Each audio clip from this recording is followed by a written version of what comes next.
obrigada por esses momentos que o Senhor tem nos proporcionado. Nós te louvamos, Senhor, e te agradecemos, em nome de Jesus.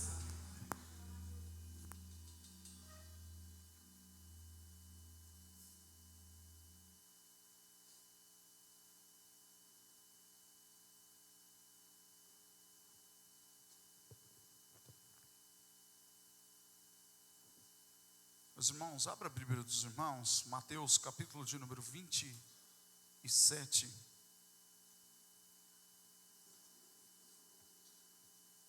Enquanto os irmãos abrem a Bíblia, eu vou fazer mais uma oração.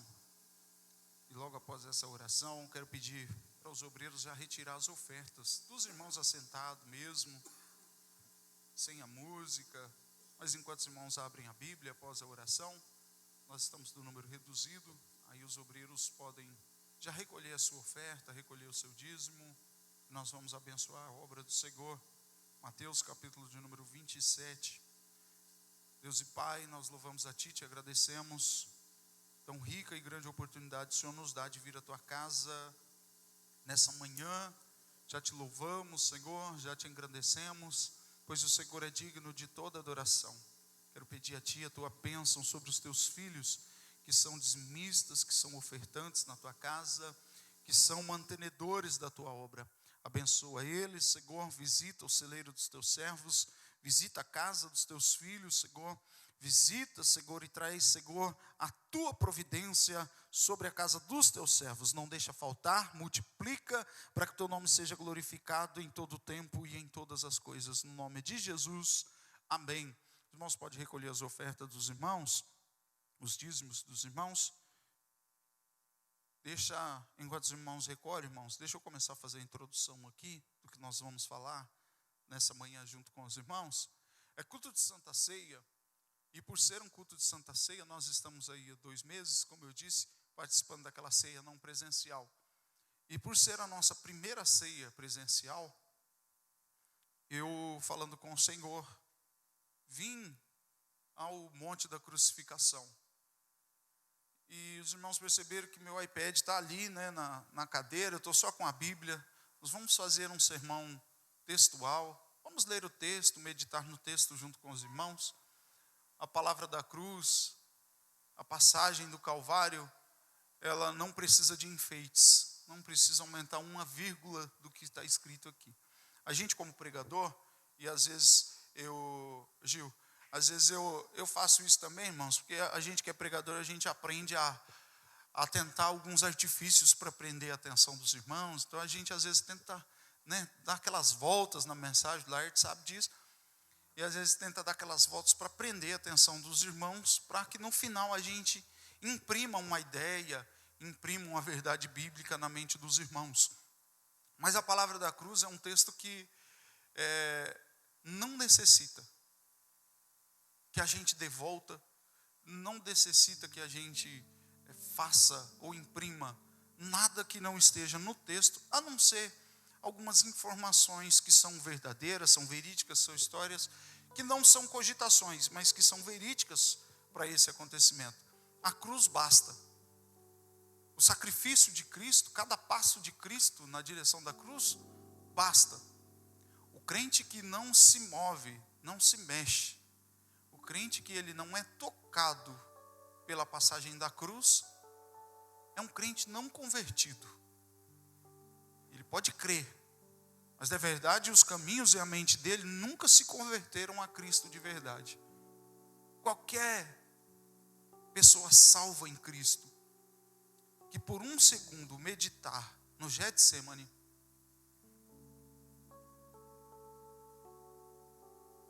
meditar nas audiências em que Cristo foi levado,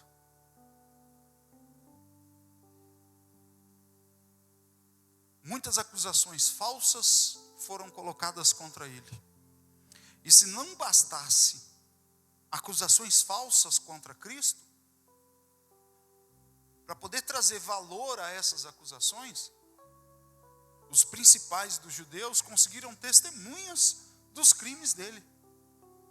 Imagine você ser acusado de coisas que você não fez, E quando você pensar, é lógico que Jesus sabia tudo isso, eu estou nos colocando no lugar de Cristo. E agora imagine que quando as pessoas começam a te acusar daquilo que você não fez, não praticou, que você sabe que você é inocente, as pessoas que estão te acusando sabem que você é inocente, e de repente aparecem testemunhas de um crime que você não cometeu. Irmãos, como que existe testemunha daquilo que você não fez? Mas contra Jesus apareceram testemunhas. E parte dessas testemunhas, ou a maioria delas, há 2 dias atrás, estavam na entrada triunfal de Jerusalém, gritando, com palmas nas mãos e gritando, tu és o rei dos judeus. Eles chamaram Jesus de rei dos judeus. Eles chamaram Jesus de rei dos judeus, com palma nas mãos. 2 dias depois, estão diante de Anás, Caifás, de Pilatos e de Herodes, dizendo, este se proclama rei dos judeus. Então, se alguém havia cometido um crime, foi eles. Eles chamaram Jesus de rei dos judeus. Agora estão acusando Jesus de se autoproclamar rei dos judeus. Se coloque nessa condição. Apanha, tem as vestes rasgadas. A condição de Jesus antes do Calvário e até o Calvário é suficiente para qualquer um salvo de verdade ficar alguns minutos em silêncio e depois desse silêncio se levantar, porque o silêncio sem se levantar depois ele não é salutar. Ele pode levar a pessoa a uma depressão, a uma opressão, a uma tristeza sem fundamento. Mas esse tipo de silêncio que a palavra da cruz nos gera, é aquele silêncio que vai gerar em nós uma força, um dinamismo, para que a gente se levante depois do silêncio. E a lágrima nunca deve ser de tristeza pelo sofrimento de Cristo. Jesus passou, irmãos, todos esses sofrimentos consciente. Ele já sabia na eternidade cada sofrimento que ele ia passar. Jesus passou consciente.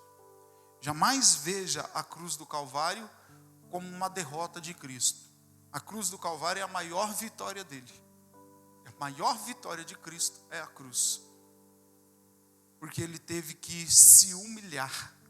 Não é porque ele sofreu, porque ele morreu, não, é porque ele se humilhou. Se fez carne para poder passar. Isso aqui é a maior humilhação. Os deuses não existem, mas se a gente for entrar na literatura dos deuses de todos os mundos, a pior coisa que tem para um Deus é ser invocado ou comparado ao mortal. Na literatura dos deuses, mesmo sendo falsos, a pior coisa que tem para um Deus é se comparar com o imortal. Jesus não só se comparou, como veio viver como um. Mas ele sabia o que estava fazendo. Nós vamos ler o texto para que os irmãos entendam o que Jesus passou, relembrem o que Jesus passou, mas que os irmãos saibam que tudo isso aqui foi por você. Foi por você. Jesus salvou toda a humanidade no Calvário, ou chama toda a humanidade à salvação no Calvário. Mas quando você lê isso aqui, saiba que foi por você, foi por mim e foi por você. Vamos ler o texto? A partir do verso de número 32, Mateus, capítulo 27, verso de número 32.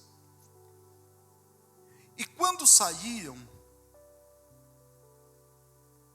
encontraram um homem sirineu, chamado Simão, a quem constrangeram a levar a sua cruz. Ponto. Quem lê de início aqui, eu sei que os irmãos conhecem, vou reprisar. Quem lê de início esse primeiro versículo, não lhe causa impacto se não conhecer a origem de Simão. Simão provavelmente é filho de judeu.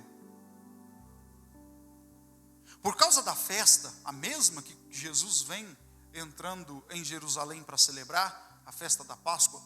E na festa da Páscoa judaica, naquele período, as pessoas vinham de todos os lugares para Jerusalém para celebrar a Páscoa.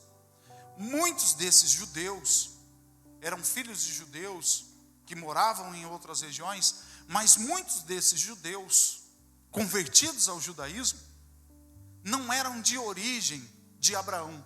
Eles não tinham sangue de Abraão. Lembra no dia de Pentecostes, 50 dias depois da Páscoa, quando Pedro e os discípulos estão falando em línguas, e pessoas de outras nacionalidades diziam assim, mas eles falam em nossas línguas?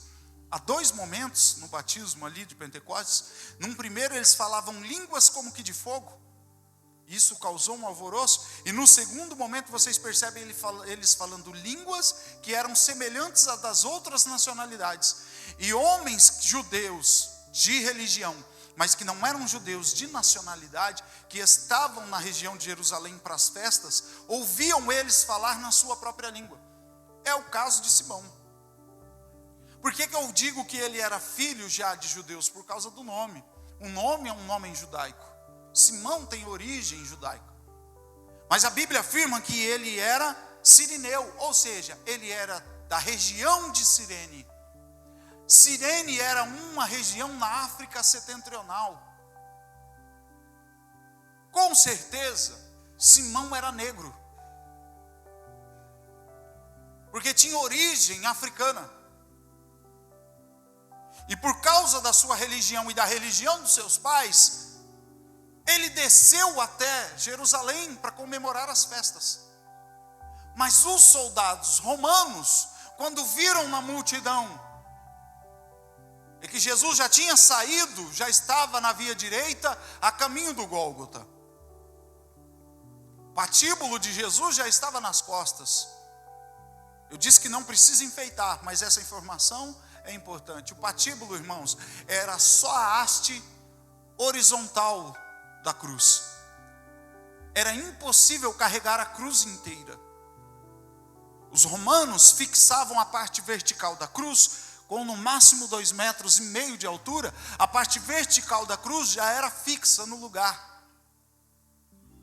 Era feita uma cava na parte vertical da cruz, aonde o patíbulo iria encaixar. Então eles deitavam o prisioneiro, pregavam somente a haste horizontal, pregavam e depois amarravam o pulso do prisioneiro para que não rasgasse, o cravo não rasgasse a mão. E aí só com a haste horizontal, um pegava de um lado da haste, o outro pegava do outro e erguiam o prisioneiro pelo peso do corpo, próprio corpo, agarrado, e colocava naquela cava da haste vertical. O que Jesus estava carregando aqui era só o patíbulo, só a parte horizontal. Parece que deu uma aliviada, né? Só o patíbulo pesava cerca de 80 quilos. Jesus já estava em jejum, porque ele tinha sido preso no dia anterior, já tinha apanhado, já estava com a fonte e a cabeça toda ferida e machucada. Detalhe que nos acostumamos com a literatura romana, em que apresenta a coroa de espinho como uma espécie de arco. Na verdade, a coroa de espinho que era feita somente a alguns prisioneiros naquele período, feito do ramo da acácia, com espinhos de 5 a 7 centímetros, era uma espécie de capacete. Não era só aquele arco, era uma espécie de capacete. Era uma bola redonda de espinho. E como ela era uma bola redonda de espinho, para que ela moldasse na cabeça do prisioneiro, era colocado e puxado para baixo. E aí ela moldava na cabeça do prisioneiro. Mas a de Jesus eles não fizeram só isso, eles bateram. Logo abaixo da nossa pele, antes do osso, há uma espécie de película branca que fica logo abaixo da nossa pele, e ela tem terminações nervosas como a parte de cima da pele não tem. Imagine os espinhos entrando até o osso de Cristo. Jesus estava todo ferido, irmãos. Já não estava fácil para ele carregar o patíbulo. Alguns textos afirmam que ele já tinha caído. Outros vão afirmar depois a sua queda. Mas o certo é que quando os romanos viram aquele homem negro, eu não sei se na beira do caminho, num cantinho, olhando, eles imaginaram que seria uma humilhação a mais para Jesus, um negro carregar a sua cruz. Os romanos pensaram, vamos colocar esse negro para carregar a cruz desse homem? E vamos humilhá-lo ainda mais quando a família dele e os amigos dele lembrarem que um negro carregou a cruz dele. O que eles não sabiam é que quem fez os negros era o mesmo homem da cruz. Cada detalhe, cada pincelada de tinta. A gente quando vai preparar tinta, o Oséias não está aí, mas vai preparar tinta, a gente vai colocando pigmentação, né? Cada gota da cor da pele de um homem foi planejada na eternidade. Não é ideia da natureza.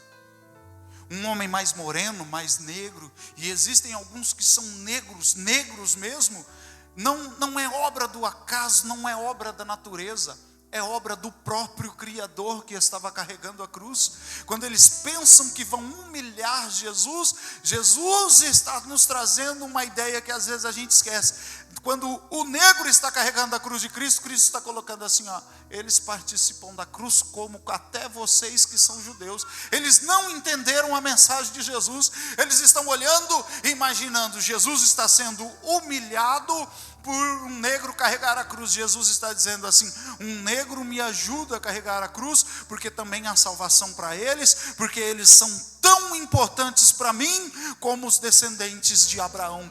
Ninguém é mais, ninguém é menos, nem aqui e nem na outra vida pela cor da sua pele. A maior idiotice que existe na concepção de uma pessoa é imaginar que uma pessoa é superior ou inferior por causa da cor da sua pele. Não, irmãos, se tem alguém me ouvindo que ainda tem um resquício de racismo, deixa de ser idiota em nome de Jesus, porque Cristo fez os japoneses, fez os brancos, fez os negros, fez os pardos, fez os morenos, e todos eles vão passar a eternidade diante de Jesus, porque Cristo morreu na cruz do Calvário por todos eles. A maior idiotice na mente de uma pessoa é discriminar a outra por causa da cor da sua pele. Já ouviu alguém dizer que por dentro todo mundo é igual? Por dentro, quando nós falamos de biologia, só. Quando Cristo olha, irmãos, Ele não vê a cor da pele, o formato do cabelo. Quando Cristo olha, eu fico imaginando Cristo olhando o sirineu carregando, todo constrangido, carregando a cruz dele. A Bíblia não relata, os escritores não relatam. Laerte, eu fico imaginando quando Cirineu pegou a cruz todo constrangido, que ele não queria carregar, irmãos. Vai saber o que passava na cabeça dos romanos? Vai que eles resolvem me crucificar junto, me bater? Mas eu fico imaginando qual foi o tom de amor com que Cristo olhou para aquele homem. Eu fico imaginando quando ele jogou o patíbulo nas costas, não sei se ele ajudou Jesus a levantar, e Jesus deu uma olhada para ele. Olhemos uns para os outros com o mesmo olhar. Nós precisamos olhar as pessoas independente da cor com o mesmo olhar. Eu estou dizendo isso, irmãos, primeiro porque está no texto. Segundo, porque é totalmente atual. Quem conseguiu assistir até o final o vídeo daquele policial ajoelhado no pescoço daquele homem, e o homem dizendo que não conseguia respirar? I can breathe. Ele está dizendo, eu não consigo puxar o ar. O cidadão colocou, não é porque é policial, nada disso, porque era gente ruim. Ele colocou a mão no bolso. Sabe o que significa colocar a mão no bolso? significa que a gente está relaxado. A gente põe a mão no bolso quando a gente está em paz, quando a gente está relaxado. Ou quando está com frio, né? Mas normalmente quando a gente está com a mão no bolso, assim que a gente está relaxado. Quando a gente está apreensivo, ou a situação não está legal, a gente está tentando entender ainda a situação. Normalmente a gente se coloca o corpo para trás, cruza os braços, é meio que uma defesa. Começa a esfregar as mãos. Não, ele colocou a mão no bolso, irmão. Como se estivesse tirando a vida de um frango. E tem gente que chora para matar um frango para comer no domingo de tarde. Na hora que o frango está pronto, ele não liga, né? Mas enquanto ele mata, ele fica, meu Deus, misericórdia. Era uma vida. E tem gente achando isso normal. Todos nós somos filhos de Deus. Todos os que não aceitaram Cristo são criados por Deus. Os humanos não sabiam, mas eles estavam iluminando a nossa mente acerca dessa verdade. Olha o texto. Olhe para o texto. E chegando ao lugar chamado Gólgota, que significa lugar da caveira, deram-lhe a beber vinho misturado com fel. Mas ele, provando, não quis beber. Na verdade, Jesus estava com sede. Havia já perdido sangue, apanhado, passado a noite em claro, e Jesus estava com sede. Então, quando Jesus pede alguma coisa para beber, eles têm uma ideia. Eles pegam um balde em que tinha fel, e eles pegam um balde que estava misturado com aquele vinho, já quase no ponto de vinagre, e dão para Jesus beber. Quem olha aqui pode imaginar que eles estavam tentando humilhar Jesus mais uma vez. Mas a maioria dos prisioneiros que iam para a cruz bebiam esse fel com essa espécie de vinho ou vinagre, porque isso entorpecia. Essa bebida era muito forte no teor alcoólico e ela entorpecia a vítima ou o crucificado, de forma que ele era capaz de suportar a agonia da cruz, porque ele estava entorpecido até que viesse a morte. Mas Jesus, sabendo disso, ele não quis se embriagar, ele não quis esse anestésico, porque era-lhe necessário experimentar cada vírgula, cada ponto de exclamação, cada cãibra, cada angústia, cada dor. Imagine, irmãos, as cãibras que Jesus teve. A história diz, a arqueologia diz que a maioria dos homens crucificados morriam porque a primeira face da morte para eles era que a posição que eles ficavam fazia com que o pulmão fosse cheio de água. E eles morriam sufocados nos próprios líquidos corporais. O pulmão era cheio de fluidos corporais e eles morriam sem conseguir respirar. Fato é que Jesus já estava sentindo essa agonia, que quando furaram o lado dele, furaram o pulmão dele. Quando fumaram o pulmão dele, a Bíblia diz que saiu sangue e água. O pulmão de Jesus já estava cheio de água, cheio de fluidos corporais, mas ele não quis se entorpecer. Jesus queria estar consciente. Da mesma forma, irmãos, que esse memorial exige que nós estejamos aqui conscientes. Precisamos saber o que estamos fazendo aqui hoje. Não se pode participar da ceia, porque senão o pastor vai ver. Assim como também não pode desprezar a ceia. Tem gente que falta em 1, 2, 5, 10 cultos de Santa Ceia, como se fosse normal. Tem gente que toma ceia sem ao menos saber o que está acontecendo. É necessário nós estarmos conscientes de que esse é um mandamento do Senhor. E estamos aqui hoje para relembrar o que Ele passou na cruz do Calvário, no teu lugar e no meu lugar. Seguimos o texto. E havendo crucificado, repartiram as suas vestes, lançando sortes, para que se cumprisse o que foi dito pelo profeta. Foi dito pelo profeta, mas também foi dito pelo salmista. Repartiram entre si as minhas vestes e sobre a minha túnica lançaram sortes. Essa era a profecia. E assentados o guardavam ali. E por cima da sua cabeça puseram escrita a sua acusação. Este é Jesus, o Rei dos judeus. Estava escrito em grego, em hebraico e em latim, para que todos pudessem ver essa sentença escrita numa plaquinha. E foram crucificados com ele 2 salteadores, um à direita e outro à esquerda. E os que passavam blasfemavam dele, meneando a cabeça, e diziam: tu que destróis o templo, porque Jesus havia dito que destruiria o templo. Primeiro, Jesus estava falando dele mesmo. Ele mesmo ia destruir o templo dele, que depois de 3 dias ele ia reerguer, falando da ressurreição. E Jesus também estava profetizando acerca da destruição do templo de Jerusalém, que aconteceu no ano 70 depois de Cristo, aproximadamente 40 anos depois de Jesus crucificado. E dizendo: tu que destrói o templo, e em 3 dias o reedificas, salva-te a ti mesmo. Se és filho de Deus, desce da cruz. A mensagem desce da cruz não é uma mensagem humana. Esses homens são os mesmos homens que balançaram palmas e ramos para Jesus e que agora estão possessos. A única pessoa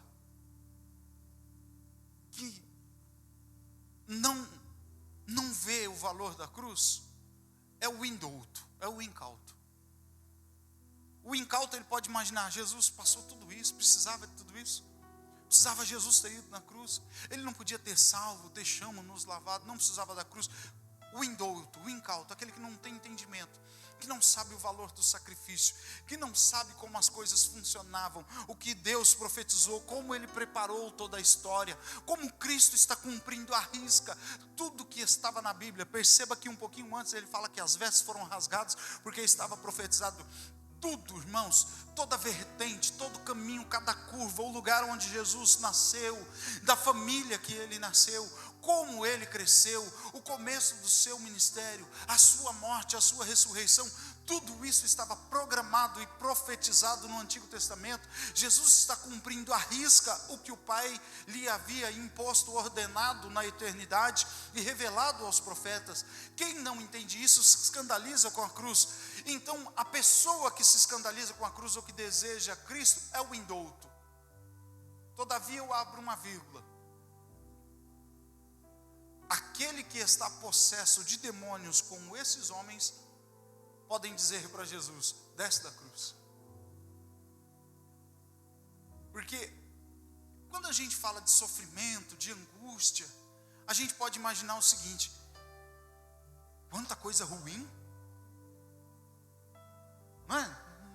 Não parece um dia de chuva, escuro, frio, de solidão, de amargura, um dia para ser esquecido, um dia para ser ignorado. Sabe aqueles dias que a gente fala: esse dia não deveria ter existido?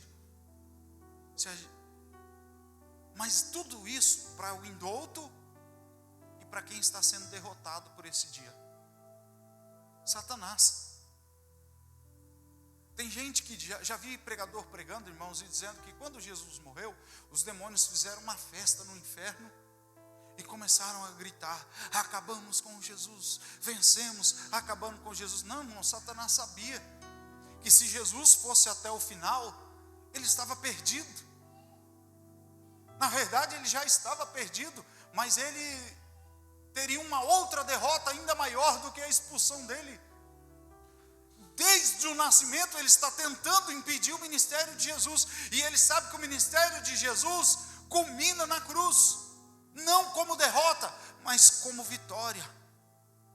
Então ele possessa esses homens e começam a menejar a cabeça e começam a dizer: tu é rei nada. Cadê aquele poder? Curou os outros, salvou os outros, salva-te a ti mesmo, desce daí. Outros chegam para ele e dizem assim: se você descer daí, eu vou acreditar que você é o rei. Se você descer sozinho do Calvário, todos esses homens aqui vão acreditar que você é o rei. Desce. era Satanás tentando persuadir Jesus a descer da cruz. Irmãos, Jesus não pulou do pináculo, não transformou o pão, a pedra em pão, não mandou os anjos virem a seu socorro quando foi tentado. Mas na pior hora da sua vida humana, era a hora que antecedia a maior das suas vitórias. Não é nessa hora que ele ia voltar atrás. Aqui tem uma lição para nós. Você já não voltou atrás por tantas outras coisas, não vai ser por essa que você vai voltar atrás. Quanto maior a luta, maior a vitória.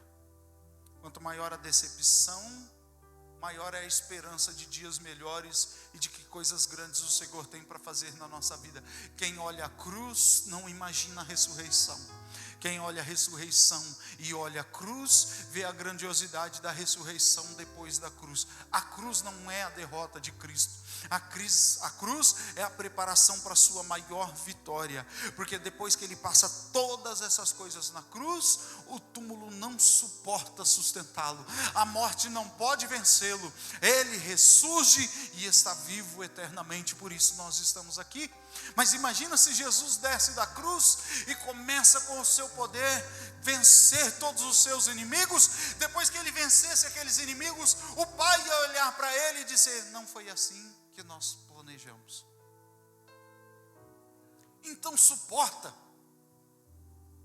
permaneça onde você está, só mais um pouquinho, e fica na direção do Senhor. Como Jesus disse em João 14, eu não vim fazer minha vontade, eu vim fazer a vontade do meu Pai. Vamos continuar aqui, irmãos? Eu quero ler o texto todo, mais 5 minutos ou 10 minutos no máximo a gente termina. Da mesma maneira também os príncipes dos sacerdotes com os escribas e anciãos e fariseus, escarnecendo, diziam: salvou os outros e a si mesmo não pode salvar. Se é rei de Israel, desce agora da cruz e creremos nele. Confiou em Deus, livre-o agora se o ama, porque disse: sou filho de Deus. Aqui eles colocam Deus no meio da conversa. Lembra de Senaqueribe quando cerca Judá? E ele começa a dizer para Ezequias: os reis das outras nações não salvaram o seu povo do rei da Síria. Os exércitos das outras nações não pode salvá-los do rei da Síria. Nosso exército é tremendo. Senaqueribe tinha 185 mil soldados cercando Judá. E Ezequias chegou na beira do muro e disse assim: ó, não fala em hebraico, fala comigo em aramaico ou em siriaco, porque eu vou entender. Mas se você falar em hebraico, o povo vai ouvir e o coração do povo vai esmorecer.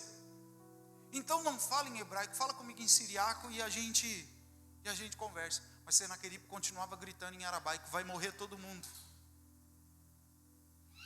Nosso exército é mais forte do que vocês. Daqui a pouco a gente vai entrar e vai matar todo mundo. Nós vamos estuprar suas mulheres.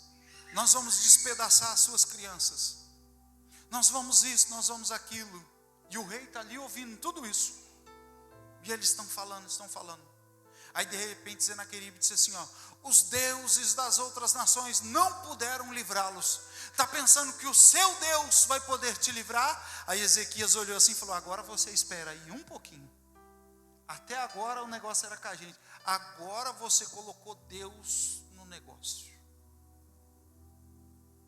Lembra quando Davi foi falar com Deus acerca do gigante? Eu não vou a você no meu nome. Porque até por enquanto era aqui com a gente.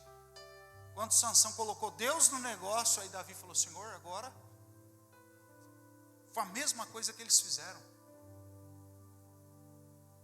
Eles disseram para Jesus: confiou em Deus, não é o filho dele, vê se ele te socorre agora.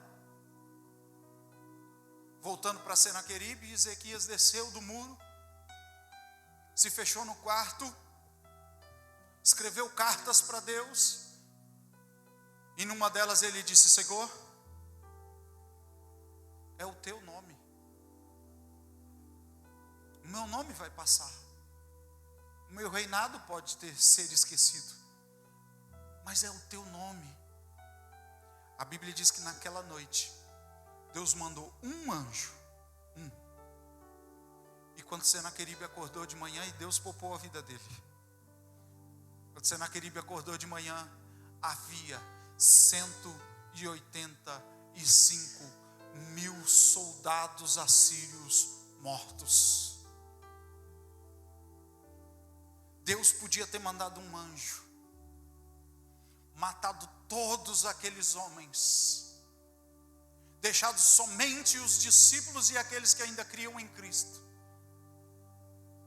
pegado a sua mão de poder e colocado nas costas de Jesus e levantar ele do Calvário, como havia feito no Monte da Transfiguração, vestir ele de esplendor, de glória, e colocar ele em pé no Calvário. Deus podia ter feito isso, irmãos, mas a Bíblia diz que Deus se cala. Paul Washer diz que quando Jesus disse Eli, Eli, lama sabachthani, Deus meu, por que me desamparaste? Não é que Deus virou as costas para Jesus porque ficou com dó ou não quis ver o seu sofrimento. É que Jesus estava revestido do pecado de toda a humanidade. E Deus não tem pacto com o pecado. Era como se Deus estivesse dizendo para Jesus: agora é contigo. Enquanto você estiver revestido do pecado da humanidade, é contigo. Depois é comigo. Então Deus deixa Cristo por um momento. Cristo morre. Interessante que a morte não levou ele entregou, rendeu o seu espírito. Esse espírito não é o Espírito Santo, mas é o ruach, o fôlego de vida. Essa semana a igreja foi impactada com a morte da cantora Fabiana Anastácio. Acho que a maioria dos irmãos acompanharam. Muitos ficaram tristes, porque ninguém imaginava, ninguém esperava. Eu nem sabia que ela estava doente. Embora tenho ela nas redes sociais, nem sabia que ela estava enferma. Quando alguém mandou no grupo de líderes lá da igreja, da uma depressa, porque ela havia falecido, achei até que era fake. Eu vi que era verdade. A minha irmã chateada, muita gente chateada. Que a morte causa impacto, porque a morte retira, às vezes com força, o nosso espírito. Não pede licença, não dá aviso, às vezes ela vem e arranca o espírito. O de Cristo, ela ficou rodando. Ela ficou olhando e quem sabe Satanás dizia: mata ele. Os homens diziam: mata ele, tira, morre. A morte olhando para ele e dizendo: como posso eu tocar naquele que estava na criação? Como posso eu tocar naquele que gritou: haja luz? Como posso eu tirar o espírito daquele que criou a vida? Como poderia eu ferir aquele que é a própria vida? Eu fico imaginando Jesus olhando para a morte e dizendo para ela: calma, mais alguns minutos eu entrego o meu espírito nas tuas mãos. E a morte toda obediente, aguardando a ordem de Jesus. E a Bíblia diz que Jesus rendeu. Olha a grandiosidade desse Cristo. Ele dizendo: Pai, está consumado. O está consumado é o tetelestai. Ele está dizendo: a dívida foi paga.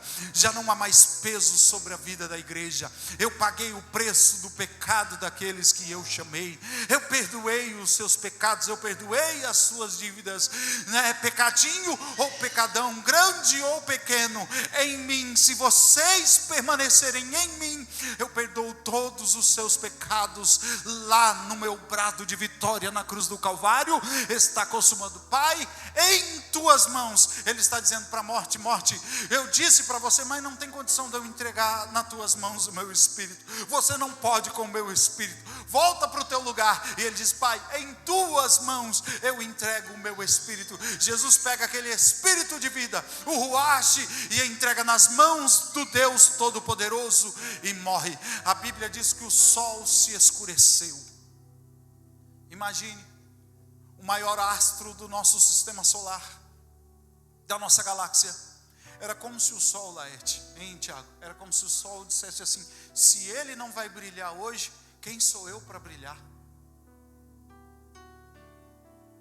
Quem sou eu para refletir luz, se ele não vai brilhar mais? A Bíblia diz que a terra tremeu. Era como se a terra, cada gota do sangue de Jesus tremesse, sentisse calafrios. Era como se a terra viva, irmãos, se arrepiasse, tremesse e dissesse: quem sou eu para ser tocada pelo sangue daquele que me criou? Todos os elementos estão nesse momento querendo se desfazer, tudo está querendo sair do lugar, toda a natureza está querendo deixar de existir, porque Cristo entregou a vida. Agora, irmãos, imagine eu e você, que conhecemos essa história, e sabemos que o túmulo não o suportou, que a morte não venceu, que ao terceiro dia pela manhã, quando as mulheres foram ao sepulcro, havia um anjo assentado sobre a pedra. Como Leandro disse aqui, domingo, o lenço estava dobrado. Leandro falou acerca da mesa do rei. A tradição judaica disse, Leandro, que isso também acontecia quando o hóspede, ele estava hospedado numa casa e ele dobrava seus lenços e deixava sobre a cama. E o hospedeiro vinha arrumar o quarto e encontrava os lenços. Era um recado dizendo: gostei tanto da hospitalidade que vou voltar. Arruma o quarto, mas não entrega ele para ninguém, porque eu vou voltar. Porque perceba que as mulheres entraram e não viram nada, os guardas não perceberam nada. Quem percebe é Pedro. Quando Pedro, todo afoito, entra e ele vê o lenço dobrado, era como se ele olhasse o lenço e entendesse: é ele. Porque olha o que a Bíblia diz que quando Pedro olhou o lenço, Pedro voltou para trás correndo e foi contar para os outros discípulos: o recado de Jesus está dado, eu fui, mas eu vou voltar. Eu fui, mas ainda tenho assuntos para tratar com vocês. Esse é o recado de Cristo para a igreja quando nós participamos do corpo e do sangue do Senhor. Ele está dizendo: eu deixei o lenço dobrado para avisar para vocês que eu fui, mas eu vou voltar, porque ainda tenho coisas para acertar com vocês, ainda tenho compromisso com vocês. Eu gostei da hospitalidade. Jesus não estava falando do sofrimento da cruz, Jesus estava falando da comunhão que ele teve com os discípulos. Ele estava falando, irmãos, o Senhor Deus Todo-Poderoso descobriu na vida de Jesus como é bom ter relacionamento íntimo com o homem. O relacionamento com Jesus, com Adão, não se comparava com o relacionamento que Jesus teve com os discípulos, porque João recostava a sua orelha, recostava a sua cabeça no peito de Jesus. Imagine o Deus Criador olhando a criatura se rendendo. Olha a criatura, irmãos, o ato de João é uma das maiores redenções do homem ao Cristo, um dos maiores reconhecimentos do homem a Deus, quando ele recosta a sua cabeça no peito do Criador. Irmãos, quando uma criança faz isso, quando a esposa faz isso, quando o esposo faz isso, ele está se rendendo, ele está se colocando, ele está se entregando. Não é só um ato de carinho, de ternura, é um ato de rendição. Quando a pessoa se coloca no seu peito, ela está dizendo: eu sou seu, eu estou me entregando a você, eu estou totalmente nas tuas mãos. Jesus gostou tanto disso que dobrou o lenço, está dizendo: eu gostei dessa comunhão e quero mais dessa comunhão, eu quero mais dessa comunhão.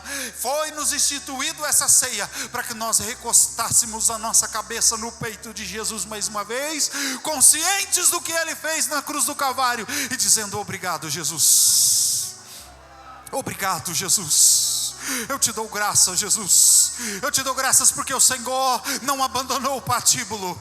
Eu te dou graças porque o Senhor olhou com olhos de amor para o sirineu. Eu te dou graças porque o Senhor não tomou o fel. Eu te dou graças porque quando repartiram as suas vestes, o Senhor lhes perdoou. Eu te dou graças porque o Senhor rendeu o teu espírito. Te dou graças porque o Senhor ressuscitou, deixou o lenço dobrado e prometeu que vai voltar, porque o Senhor quis ter comunhão conosco. Essa comunhão está aqui nessa manhã. Feche teus olhos. Feche teus olhos. Vamos cear, vamos cear. Feche teus olhos. Em nome de Jesus. De olhos fechados. Se renda. Recoste. Recoste a sua face. Descansa a sua face no peito dele.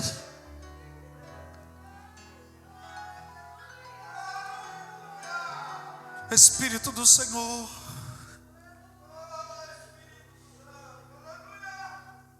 Para quem creu muito nessa mensagem, aquece um lado do nosso rosto de forma espiritual. Como que fisicamente o nosso rosto estivesse recostado no peito de Cristo. Quem sabe possamos ouvir teu coração batendo. Quem sabe possamos ouvir o Senhor respirando como João ouviu. Passa teu braço sobre nós. Passa teu braço sobre nós. Seja tocado pelo Espírito do Senhor nessa ceia. Seja renovado, renovada pela cruz. E saia daqui confortado, confortada. Ele ainda quer ter comunhão conosco. Ele ainda nos quer deitado no seu peito como amigos. Capítulo 15 de João, ele disse para os discípulos: quer saber de uma coisa, Lerte? Vou chamar mais vocês de servos não. O servo não sabe o que o Senhor faz.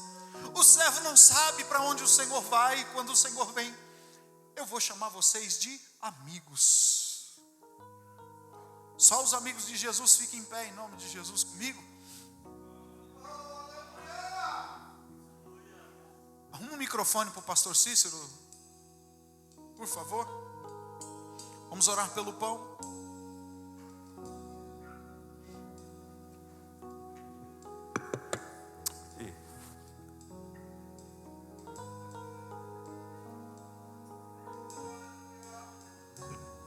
Vamos orar, pastor Cícero vai orar pelo pão. E você, irmão, enquanto eu pregava, você teve a oportunidade de relembrar o sacrifício de Cristo. Nessa primeira oração, faça uma análise da sua vida. É da sua, não é do irmão, é da sua vida. Faça uma análise da sua vida. Peça perdão ao Senhor. Mas saiba que depois que você pedir perdão, você está perdoado em Cristo. Celebre com alegria. E na segunda oração, na oração do cálice, eu quero que você faça em nome de Jesus uma oração de gratidão ao Senhor. Vamos orar, pastor Cícero.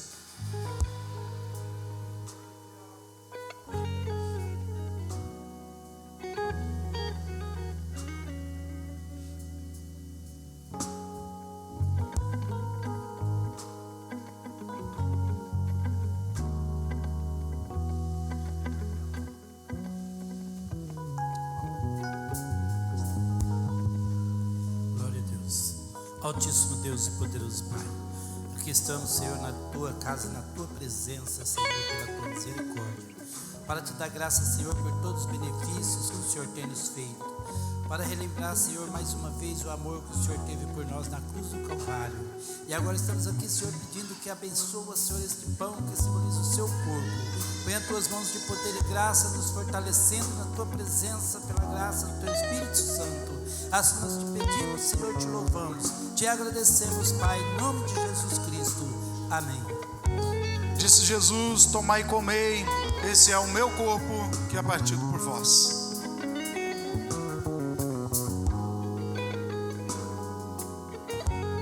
Celebre ao Senhor, adore ao Senhor. Momento de adoração, de intimidade. Adore o nome do Senhor Jesus.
Vamos colocar em pé em nome de Jesus. Glória a Jesus.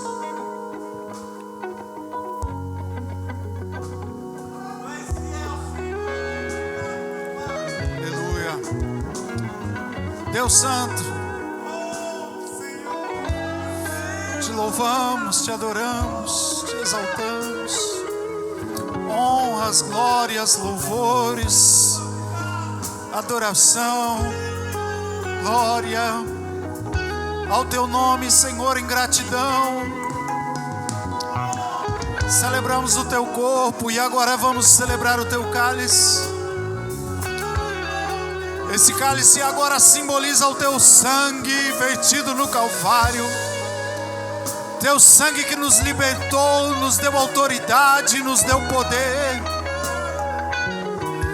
que lavou os nossos pecados. Somos agradecidos a Ti.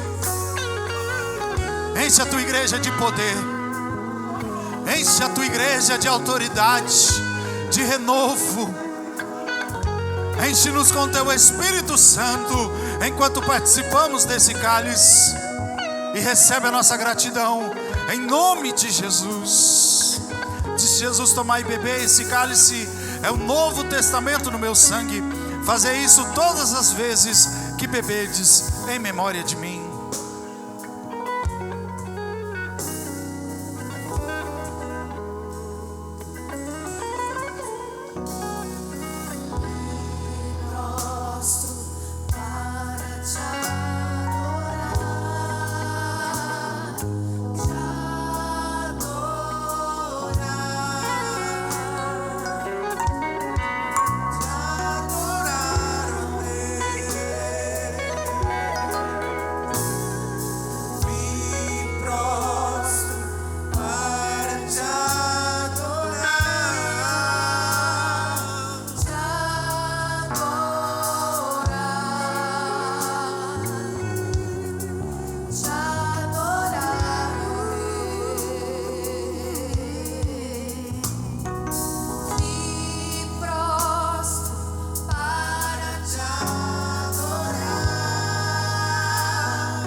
Vamos louvar o Senhor em pé, irmãos.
Senhor, nós te louvamos, te adoramos, te exaltamos, glorificamos a Ti por estar na Tua casa, por essa ceia, Senhor. Glorificamos a Ti pelos irmãos que estiveram aqui, pelo Teu Espírito Santo que esteve conosco. Toda honra, toda glória, toda majestade, toda exaltação seja dada ao nome de Jesus. Obrigado, Jesus. Se o Senhor não voltar, mês que vem possamos estar aqui reunidos, quem sabe toda a igreja junta, celebrando o Teu corpo e Teu sangue, em nome de Jesus. Ainda em pé, nós já vamos terminar. Deus abençoe os irmãos que vieram, Deus abençoe os irmãos que nos acompanharam pelas redes sociais. À noite nós vamos celebrar a ceia junto com os jovens, os adolescentes e os demais irmãos. Vamos estar aqui a partir das 19 horas. Pantagedor, Deus abençoe mais uma vez. Os obreiros, Deus abençoe. As irmãs do ciclo de oração, os irmãos, Deus os abençoe em nome de Jesus. Irmãos, vamos lembrar que nós ainda estamos vivendo a quarentena. Estou falando isso como pastor da igreja, tá? Eu não sei se os irmãos viram uma imagem do calçadão de Prudente ontem. Irmãos, misericórdia. A coisa é séria, irmãos. Vamos sair de casa só o necessário. Quem tem que trabalhar, logicamente, tem que trabalhar. Mas não vamos ficar passeando por aí, não, tá bom? Em nome de Jesus, a não ser que for um caso de necessidade. Tem gente andando por aí sem máscara, com criança, sem necessidade alguma. Vamos... Até por dois motivos. Primeiro, a nossa saúde. Segundo, senão nós vamos perder, irmãos, isso aqui. Eles vão fechar de novo. Se não levar a sério, se a população não levar a sério, eles vão fechar o comércio novamente, vão proibir os cultos novamente. Então vamos fazer a nossa parte, tá bom? Em nome de Jesus. Os cultos, irmãos, eles são posteriormente, eles estão salvos lá no YouTube. Quem aqui já curtiu a página da igreja lá no YouTube? Curte lá, irmãos. A página da igreja é AD Nova Planaltina, AD Nova Planaltina, lá no YouTube, e os cultos ficam lá depois, você pode assistir, reassistir, mandar o link para alguém, mandar para alguém assistir os cultos anteriores já estão lá, esse vai para lá, curta a página da igreja lá, os irmãos estão nos acompanhando também, no nome de Jesus. Vamos orar mais uma vez, agradecendo ao Senhor. Às 19 horas nós estamos aqui. Senhor Deus, somos agradecidos a Ti, obrigado por tudo quanto o Senhor nos deu. Honra, louvor e exaltação a cada momento da minha vida a Ti, Pai. Faz da minha vida um memorial de adoração ao Teu nome, por todos os Teus benefícios. Leva-nos em paz, em segurança, que possamos ter um domingo ainda mais abençoado por Ti, Pai. Se bem que eu estou imaginando se tem alguma coisa melhor do que a Tua presença, Senhor, e Teu Espírito está dizendo aqui que não tem, mas que possamos ter um momento de comunhão com a nossa família. Às 19 horas estaremos aqui com o Teu povo reunido, celebrando o Teu corpo e o Teu sangue. Traz-nos um culto, Senhor, uma condição de Te cultuar, traz-nos uma mente de cultuante, para que possamos entregar um culto de louvor e adoração ao Teu nome. Abençoa Teu servo, pastor Igor, que vai estar aqui ministrando a Tua palavra, que possamos ser mexidos, tocados e confrontados pela Tua palavra nessa noite. Despede-nos em paz e em segurança, que possamos encontrar os nossos lares guardados por Ti, no nome de Jesus, e quem estiver muito feliz diz amém. Que o grande amor de Deus, nosso Pai, a graça de nosso Senhor e Salvador Jesus Cristo, a comunhão e as doces consolações do Espírito Santo, seja com todos aqueles que vão morar no céu. Quem vai morar no céu diz amém.